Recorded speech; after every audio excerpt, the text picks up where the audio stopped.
90s கிட்ஸோட most ஃபேவரட்டான தேங்காய் மிட்டாய், அதாவது தேங்காய் பர்ஃபி எப்படி செய்கிறதுன்றதை பார்க்கலாமா? நான் ஸ்கூல் படிக்கிற டைம்லலாம் இது ஒரு பீஸ் வந்து 50 பைசாலேருந்து ₹1 வரைக்கும் சேல் பண்ணுவாங்க.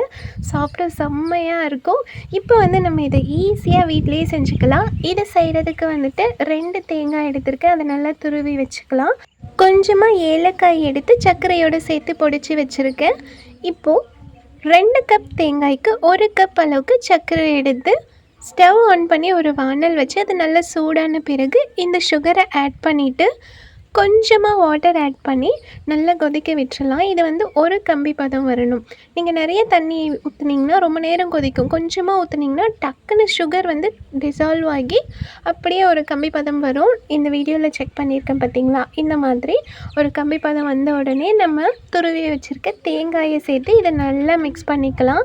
ஒரு 2 to 3 minutes அந்த சர்க்கரை பாகில் இந்த தேங்காய் நல்லா வேகட்டும்.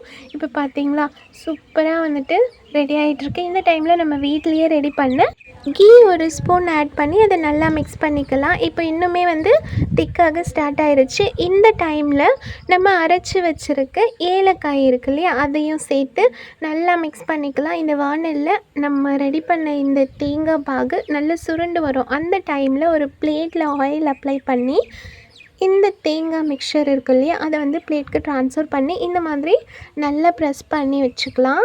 அழகாக ப்ரெஸ் பண்ணி ரவுண்டாக ஸ்ப்ரெட் பண்ணிவிட்டு இது நல்லா ஒரு 1/2 an hour அளவுக்கு ஆறிய பிறகு நீங்கள் கட் பண்ணி எடுத்திங்கன்னா சூப்பரான தேங்காய் பர்ஃபி ரெடி. இப்போ பார்க்கலாமா? ஒரு 1/2 an hour கழித்து இதை அழகாக கட் பண்ணி ஒரு பிளேட்டில் நான் எடுத்து வச்சுருக்கேன்.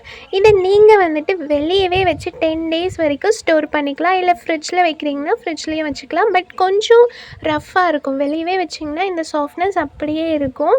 இங்கே பாருங்கள், நான் எடுத்து காட்டுறேன். பார்க்கவே செம்ம க்யூட்டாக இருக்குது. எப்போடா டேஸ்ட் பண்ணுவோம் அப்படின்ட்டு. இதை வந்து நீங்கள் கிட்ஸ்க்கு ஸ்நாக் பாக்ஸ்லேயும் பேக் பண்ணி கொடுக்கலாம். இப்போ பாருங்கள், இதை வந்து குவாலிட்டி செக் பண்ணிடலாமா? நம்ம இப்படி தூக்கி போட்டோனாலும் அது வந்து உடையக்கூடாது, உதிர்ந்து போகக்கூடாது. அப்படியே நம்ம போட்ட ஷேப்பில் அப்படியே இருக்குது பார்த்தீங்களா? இந்த கன்சிஸ்டன்சியில் அழகாக ரெடி ஆயிடுச்சு. இப்போ வாழை இலையை க்யூட்டாக கட் பண்ணி அதில் ஒரு பீஸ் வச்சு அழகாக பேக் பண்ணி லன்ச் இல்லாட்டி ஸ்நாக் பாக்ஸில் வச்சு ஸ்கூலுக்கு கொடுத்து விட்டிங்கன்னா பசங்க ரொம்ப என்ஜாய் பண்ணி சாப்பிடுவாங்க. இந்த மாதிரி வீடியோஸ் பார்க்க நம்ம சேனலை சப்ஸ்கிரைப் பண்ணி வச்சுக்கோங்க. அப்படியே 30 days 30 ஸ்நாக்ஸ் சீரீஸையும் ஃபாலோ பண்ணிக்கோங்க. See you all. Ta-ta.